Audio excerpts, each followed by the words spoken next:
Hello, hello, hello to our dear listeners and mabuhay. Welcome back to Talk to English, Education, and everything in between. This educational podcast connects voices and stories across cultures, exploring how English is used, lived, and taught around the world.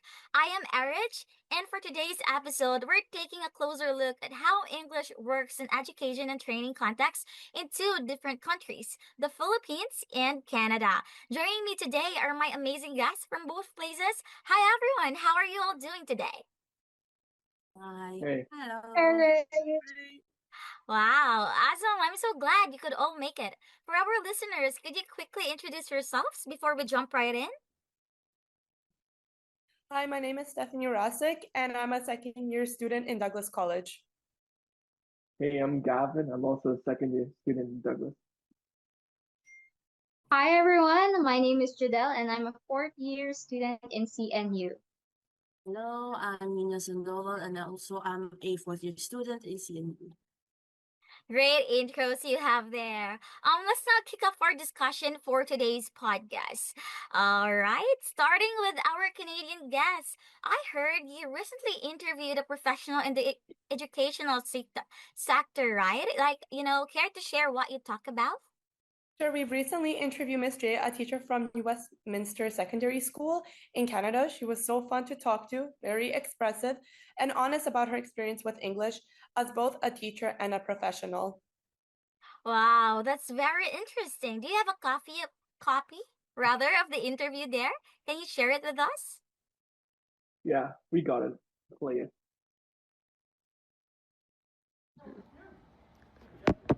Hello, this is Miss J, like New West Secondary School. Awesome. We're here to interview her for a class project with 3 questions. Okay, so the first question I'll ask you, Ms. J, is when you think of professional English, what comes to mind for you as a teacher and why? For me, I think that introducing yourself and punctuation is also very good. Sometimes you get an email that is literally 2 lines. You marked me absent today. What's wrong with that? And then it just ends with nothing. That's not very professional. So it's like, so yeah, like, hey, Miss J, this is so and so, that kind of thing. And when I'm writing, it's the same thing, right? I'm not very good at it because I get overly excited. And I think you're gonna ask me about the me as well, right? Yeah. I will wait for that. But that's basically what I think of. I think proper grammar. I think proper punctuation. No, like when you say because or by the way, you don't put BTW, that kind of thing. Like no weird contractions. That's how I figure. That sounds a little more professional when you're doing that. Unless you already have the job, and then you can just like, no one's gonna really fire you for saying BTW. That's yeah. Well, yeah, perfect. Thank you. You're welcome. For the second question is, do you notice a difference when you use English verbally and in written in educational settings? Can you give a real life example? Yes, I do word vomit when I'm speaking. So when I'm just typing, I actually type, and I use a bunch of exclamations, and then I have to go back and read it and take all my exclamations off. So yeah, the excitement comes off in writing, but I try to go back and then rewrite it and fix it and fix it. So it's kind of yes and no. How about that? Perfect. Yes and no. I'm so bad. Perfect. But you know what I mean? Yes. I understand, yeah. Yeah, Thank it's you. hard. Yeah, go Yeah, on. all good. What challenges do you encounter when using English in a professional setting, and how do you address them? So I learned English normally, like when I was learning was basically in writing because that's my second language. And so for me, I actually write better. I really write okay because it was all in writing anyway. But that's the issue, right? It's sounding professional, sounding like you actually like writing my boss. I'm like, cheers, yeah, cool, blah. I always do that, and it's terrible. So now I have a friend. You may know her, ChatGPT. She's very kind. I just sent her the email and I say, hey girl, here's my email. Can you make the sound like me, but like if I had more professionalism? And she's like, oh, of course, girl, I got you. And then she sends it back to me. It's awesome. So yeah, that's what I do. Okay. Thank you so much for this interview. Thank you. You're welcome. Thank you. Wow, I absolutely love her energy. You can really hear how passionate and honest she is about teaching and communication. Yes, totally. What stood out for me was how she highlighted simple things and show professionalism and greetings, punctuation, and using full sentences. Those small moves make a big difference in how messages are received, like when she mentioned the importance of proper greetings and avoiding usual aberrations such as BTW in her view of professional English. Right, and her bit about the whole word vomit versus edited writing is like hella relatable. She's like comfortable being expressive when speaking, but also she also uses writing to change her tone and present herself more professionally. Even her story about the deleting the whole exclamation point kinda shows you how she balances excitement with professionalism in the workplace. Absolutely. I also love how she acknowledged that English isn't her first language. Despite that, she uses it confidently and she even uses AI to improve her tone. That's such a relatable 21st century teacher moment. Yeah, and it really reflects Canadian communication culture being clear, direct, but also polite. There's a focus on efficiency and straightforwardness, but always in a respectful way. Exactly. That's a great observation you have there. Thank you so much for that sharing, Gavin and Stephanie. I'm pretty sure our listeners will learn a lot from it. Let's now cross over to the Philippines and hear their view of professional English through a different cultural lens. So, hi again, guys. I heard you also interviewed someone from the educational field back home. Is it true? Yes, just the same as our Canadian peers, we also had the opportunity to speak with teacher Wendy, who teaches English 5 and 6 at Itafe 1 Central Elementary School in Bohol. Though she was only able to answer our questions through a voice message since she was too busy to accommodate to us personally. Yeah, so despite that situation, we really appreciate her for that. She also shared her experience of teaching English in a rural area where Bisaya or Cebuano Visayan is the native language. Wow, that sounds fascinating. Can we listen to the interview as well, if it's okay? Yeah, sure. Perfect. Hi, good day. I am Wendy Marie Torion Fujihara, a teacher 3 under the Department of Education, currently assigned at Itafe 1 Central Elementary School here in Bohol, handling English 5 and English 6 classes. For question number 1, how is professional English different from everyday English in my opinion? In my experience, professional English is more structured, precise, and purpose driven, while everyday English is more casual and expressive. Living and teaching in a rural area here in Bohol, where Bisaya is our native language, I see this difference every day. At home or in the community, we mix Bisaya and English freely because it feels more natural and familiar. But in professional and classroom settings, I make it a point to model correct grammar, formal expressions, and appropriate tone. Professional English to me is not just about sounding fluent, it's about communicating clearly and respectfully in a way that builds understanding, especially among my learners who are still developing their confidence in the language. For question number 2, what challenges do you encounter when using English in a professional setting and how do you address them? One major challenge I face as a public school teacher in a rural community is the language barrier because English is not our first language. So students often struggle to express themselves or comprehend lessons fully. Even among us teachers, using English consistently in meetings or reports can be challenging because our natural tendency is to switch back to Bisaya for comfort. To address this challenge, I try to target the problem at its root. I use scaffolding strategies, starting from simple English phrases and then connecting them to familiar Bisaya terms and gradually increasing exposure.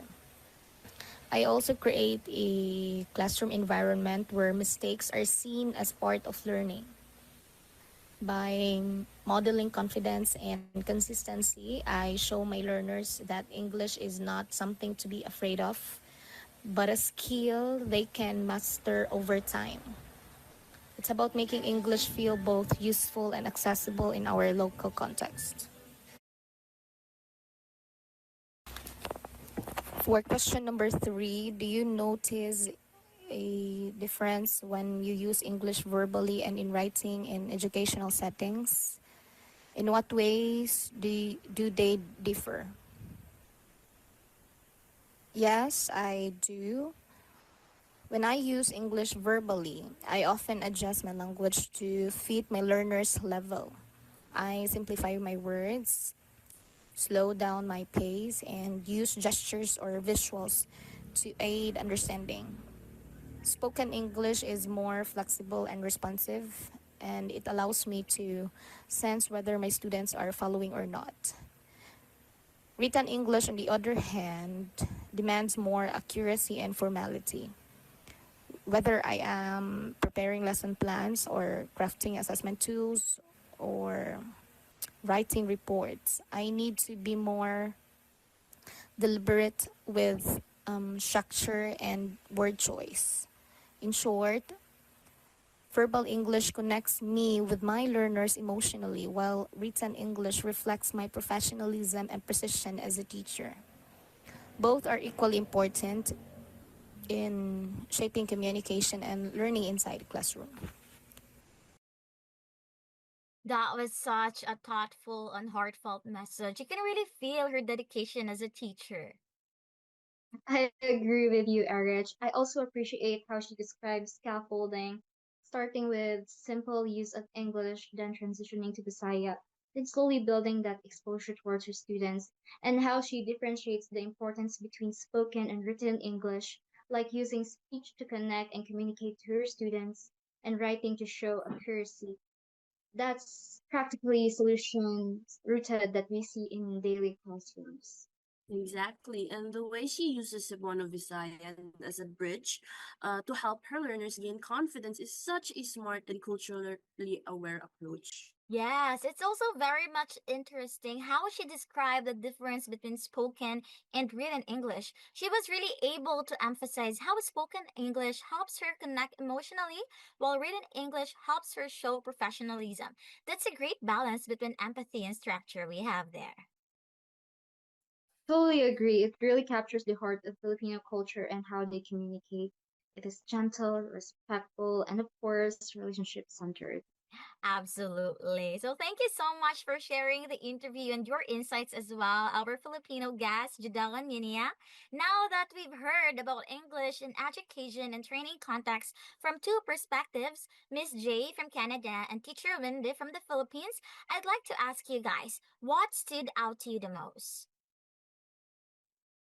I think both view English as a tool for connection, but the tone differs from Ms. J responses show how Canadians preferred clarity and directness, while teacher Winnie's answers show warmth and adaptability. Yep, Miss J talked about being straightforward in communication, clear emails, direct tone, while Miss Wendy emphasized sensitivity and context. Yes, it's interesting, right? Same language, but the way it's used reflects two different communication worlds.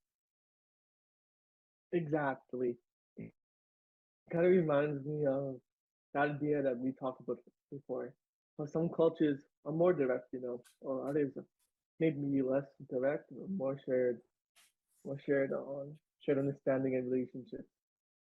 Yeah, just like how Canada would be more on the direct side or the low context, while Philippines would be more on the indirect or the high context side. Yeah, I remember that's the Hall's low and high context theory, a perfect framework to explain the different approaches of the Philippines and Canada. Mm-hmm. Yep, you're Mhm. absolutely correct, Stephanie. Do you have something to add as well, Gavin?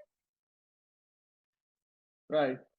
Just to define it briefly, in low context cultures like Canada, people communicate directly and explicitly.